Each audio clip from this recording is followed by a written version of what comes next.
Before time was ticked into movements, before stars danced in the corridors of the sky, there was no rhythm, no sound, no color, no movement, only silence. Not the silence we know, the kind that fills a quiet room, but an eternal, vast nothingness that held not even the whisper of possibility. It was a silence deeper than depth, darker than night, yet within this silence there existed not a void but a presence, not seen, not heard, but real. He had no name, not because he was unknown, but because there were none to name him. He simply was. No beginning, no beginnings belong to time, no form for form belongs to space, no limits for limits belong to matter. He was beyond them all.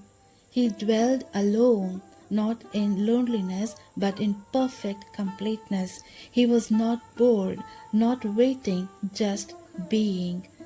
Then he desired, not out of lack, but out of love. And the desire gave rise to the first motion, his voice. The voice did not shatter the silence, it sang through it.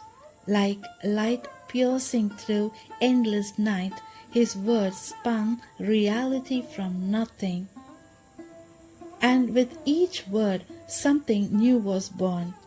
Let there be light, and it ran across the canvas of eternity. Let there be space, and the distance stretched. Let there be time, and moments began to tick forward. But even as creation unfurled, stars forming like beads of fire, galaxies vibrating in sacred rhythm, earth being clothed in blue and green, he remained untouched by what he made, not because he was indifferent, but because he was infinite. He was not in time, time was in him. He was not in the universe was in him. And yet, in all his grandeur, he looked upon earth, a small sphere in the theatre of galaxies, and focused his heart on it. For here he would shape something in his own image. From the dust of the earth he formed a figure not like the trees, not like the beasts, not like the stars. This one was different into its nostrils. He breathed not air but himself. The first man opened his eyes and saw not just the world but the wonder behind it. He knew no theology, no religion, only relationship. He walked with the voice and the cool of the garden. But as love is real only when chosen freely, so was the tree placed in the garden.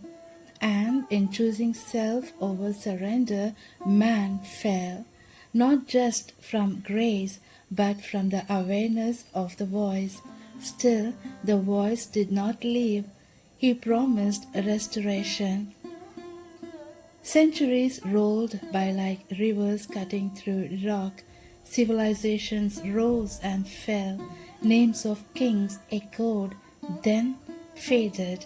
But through every era, the voice kept speaking. Sometimes it thundered on mountain's top. Sometimes it whispered through prophets. Sometimes it was etched into stone. And always it carried a promise, I will come. Human hearts long for something more, something eternal. They looked to the stars, built towers, carved idols, crafted myths. But deep inside, they knew nothing made sense without the one who was never made. Then came a moment no history has expected. The Eternal stepped into time. He did not come in clouds of fire or thunderous light. He came crying in a manager, fragile fingers, soft breath, infinite word wrapped in flesh. The Creator now walked on the soil he had formed. His name, Jesus. He hailed the broken, embraced the forgotten, challenged the powerful. But more than all, he revealed the Father, the uncreated Creator in human touch. He said, "Before Abraham was, I am." He wasn't claiming age, he was revealing essence. He had not come from somewhere, he was from everlasting. And yet he allowed himself to be pierced. The one who formed stars let nails pierce his hands. The one who breathed life gave up his breath, and the world went dark once more. For 3 days silence returned, but not the silence of the beginning. This silence carried tension. The cosmos held its breath. Then, as surely as he had once said, "Let there be light," he now said, "Let life rise." The stone rolled, the grave emptied, death lost its grip.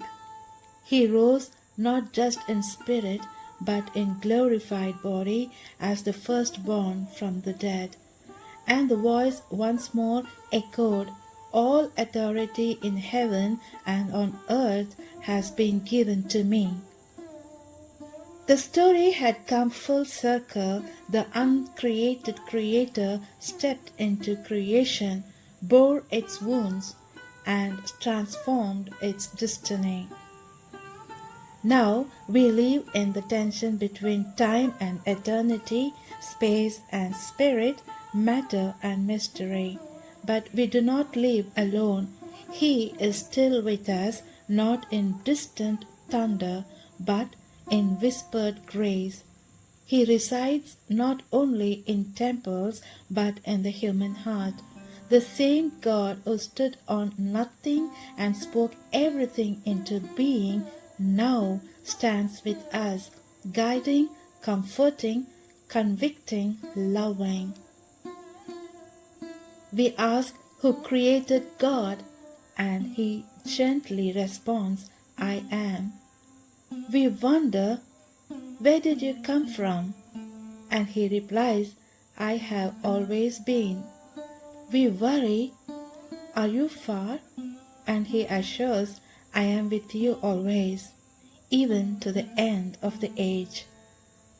And now, as the universe continues expanding and the stars continue burning, the voice still calls out not just into the void, but into human souls. "Come to me, all who are weary. Behold, I stand at the door and knock. Let there be light in you. You may not hear it with your ears, but your soul knows the sound. It's the echo from eternity, the memory of the one who made you." And so the story continues, not in books only, but in lives, yours, mine. In every heart that says, "Speak, Lord, for your servant hears." One day the stars will fade, the earth will grow quiet, time itself will fold into eternity, and the voice will speak once more, not to create a universe, but to welcome his own. "Well done, good and faithful servant." Then the veil will be lifted, the questions will vanish, the mystery will no longer be a mystery, and face to face we will see the one who never came from anywhere because he always was. We will worship not because we understand, but because we stand in awe. And the voice will never be silent again.